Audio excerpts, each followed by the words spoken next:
Le schéma tactique est en place, la stratégie a été analysée et est prête à se déployer. Jeff est sur le terrain comme titulaire, nous sommes prêts. Bienvenue dans le podcast Bleu, Blanc, Noir.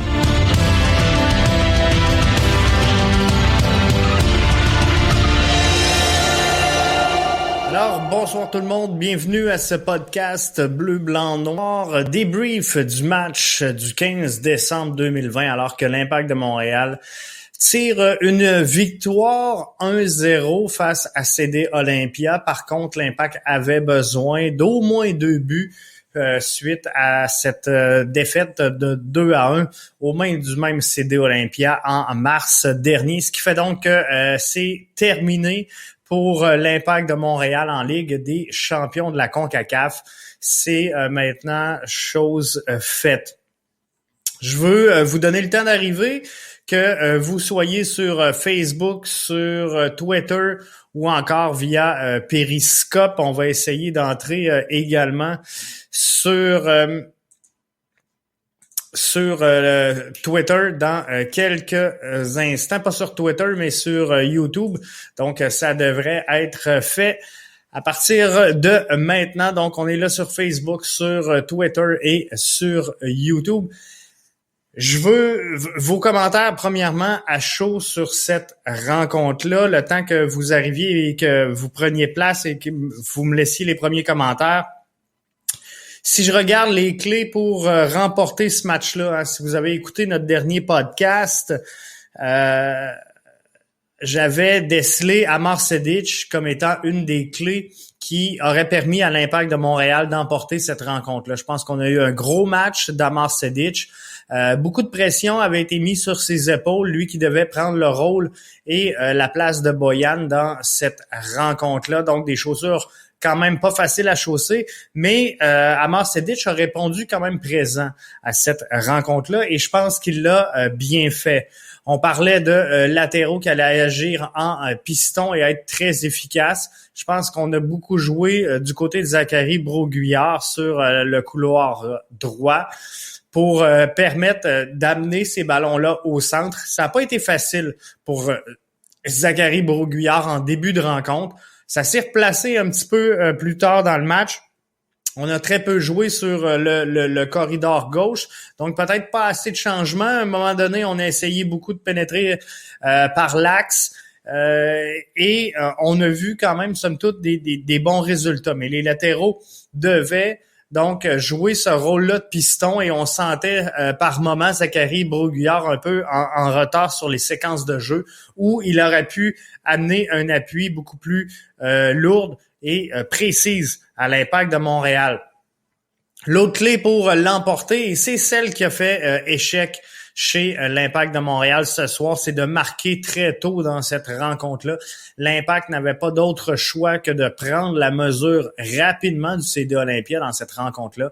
Fallait marquer en tout début de match et malheureusement, on l'a pas fait. Et le but de Amar Sejdić arrive donc par le fait même un petit peu trop tard dans cette rencontre-là. Donc, si on aurait été en mesure de tout de suite s'imposer au pointage, je crois sincèrement qu'on aurait réussi donc à avoir un match qui était jouable, qui était prenable. Et quand on regarde les deux formations ce soir, je suis obligé de vous dire que ce match-là, il était à la portée de l'Impact de Montréal.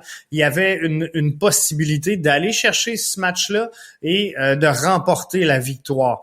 Dans les points un petit peu plus négatifs que j'ai observés dans cette rencontre-là, Wanyama, que j'ai trouvé un peu effacé. Donc, manquait un peu de grinta, manquait un peu d'attitude pour entamer cette rencontre-là. Et pas qu'il a mal joué, pas qu'il a mal dirigé ses balles, mais je pense qu'il aurait pu être un peu plus solide dans ses remises. Il aurait pu également être beaucoup plus impliqué. On l'a vu à quelques moments, arrêter complètement de jouer, alors qu'il aurait dû poursuivre l'action. Donc ça fait mal à l'Impact de Montréal. Mason Toye, qu'on a quand même très peu vu dans cette rencontre-là, Et Orji Okonko non plus, ça n'a pas été le meilleur match que Orji nous a donné. On en parlait dans le podcast également. Fallait compter sur un Orji qui soit en jambes, qui soit efficace et qui nous offre des courses rapides. Malheureusement, ça n'a pas été le cas ce soir.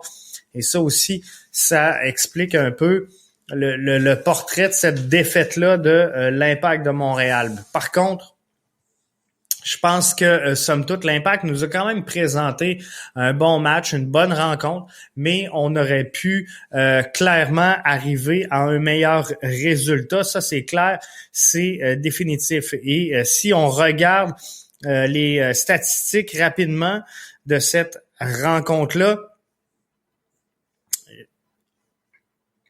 alors que l'Impact gagne 1-0. Si je vais voir les statistiques du match, possession à l'avantage de l'Impact de Montréal, 65-35. On s'attendait à ça. Je vous avais dit que CD Olympia allait être patient dans cette rencontre-là, allait chercher plutôt à jouer sur le contre. Et on a bien contenu l'adversaire dans cette rencontre-là.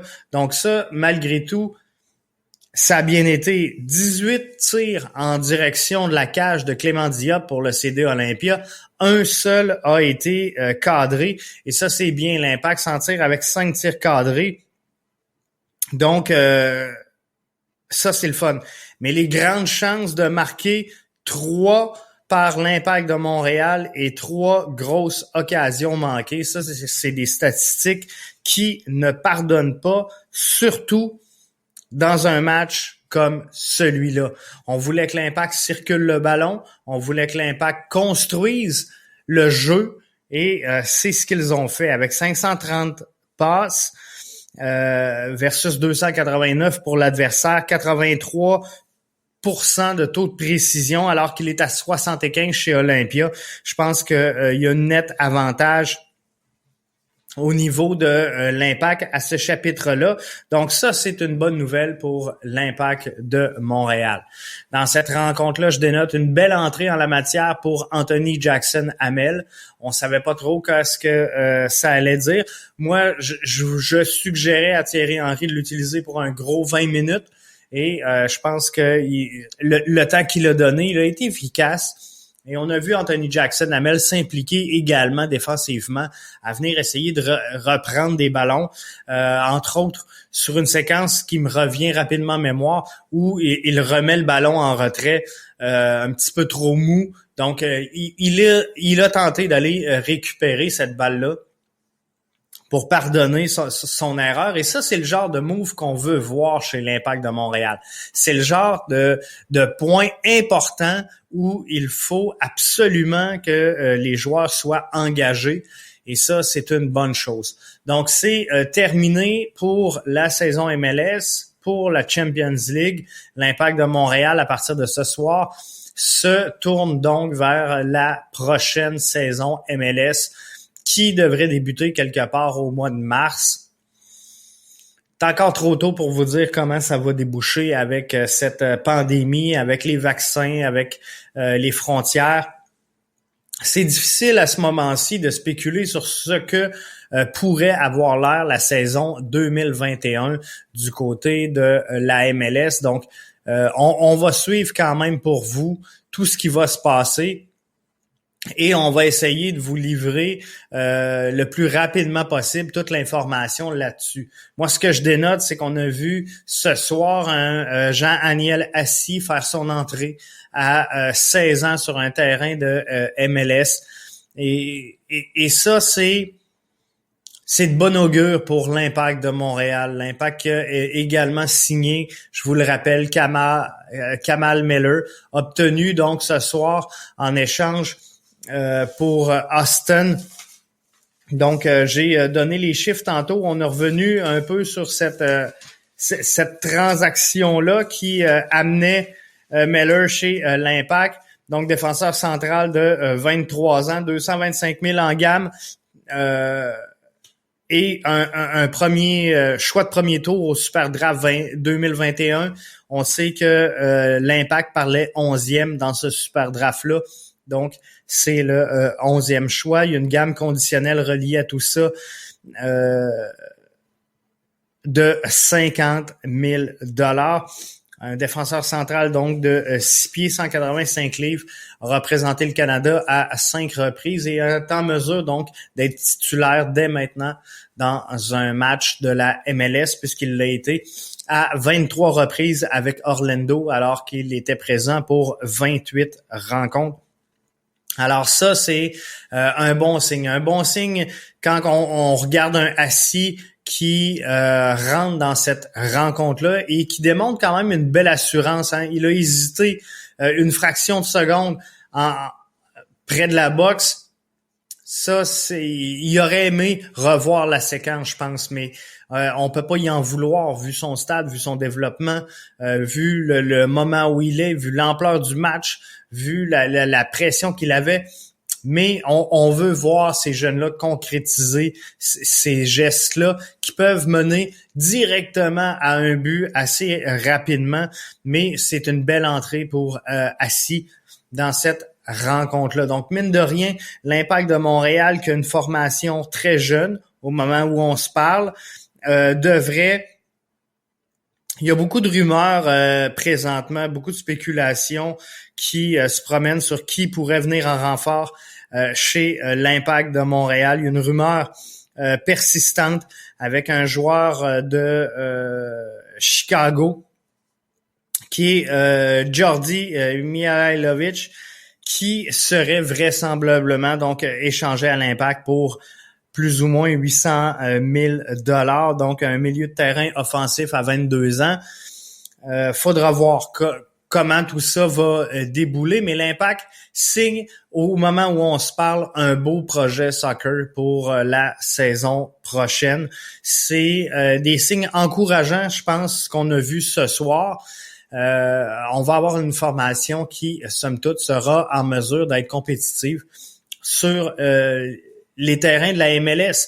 Mais ce soir, ce qu'on a vu, c'est une équipe, soyons francs, une équipe du Honduras qui peut s'incliner contre à peu près n'importe quelle formation. Si on se dit les vraies choses, CD Olympia aurait pu s'incliner contre à peu près n'importe quelle formation de la MLS.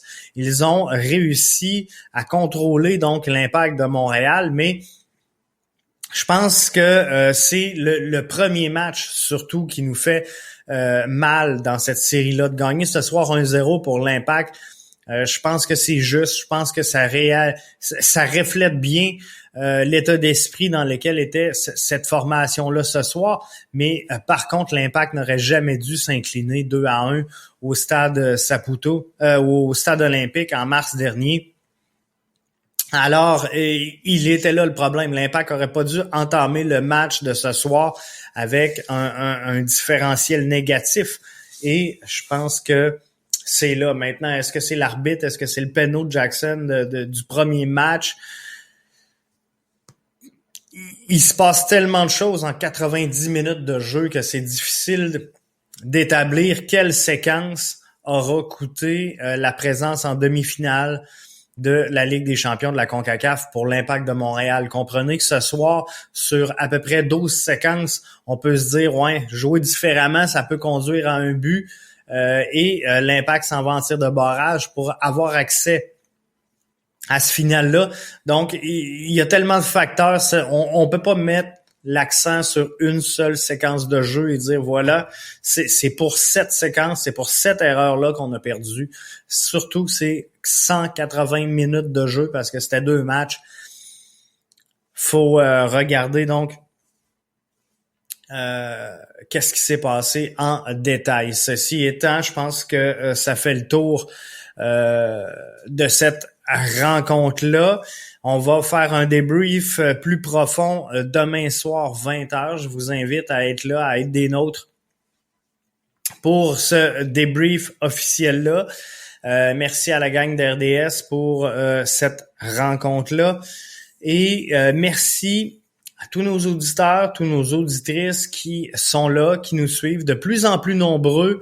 Et on a fracassé la barre du 1500 écoutes, 1500 vues sur notre podcast d'hier soir. Donc, je veux prendre le temps sincèrement de vous remercier pour tout ça. On continue le travail. On va être là avec vous. On va jaser soccer au cours des prochaines semaines. D'ailleurs, mon bon ami Arius Roldège devrait être de retour demain avec nous autres. On devrait se parler de foot, de développement.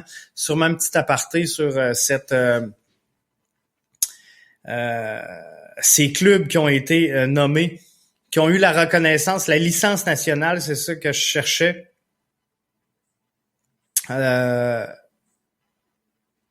Donc, il faut regarder tout ça. Donc, on va revenir avec les commentaires. Là, je vois que présentement, c'est la conférence de Thierry Henry.